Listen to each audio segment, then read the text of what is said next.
Hello guys, good morning. May bago ulit po tayong tutorial ngayon.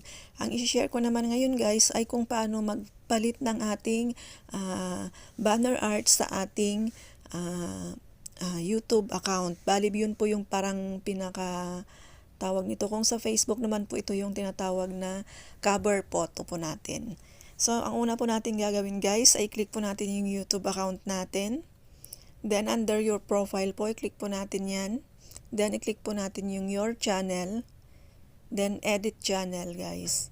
After nyan, yung camera sign dun sa gilid po na makikita ninyo dito, kagaya ng nasa akin, i-click na po natin yan.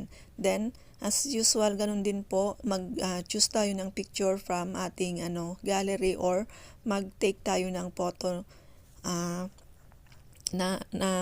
mag-take tayo ng photo na gusto nating ilagay.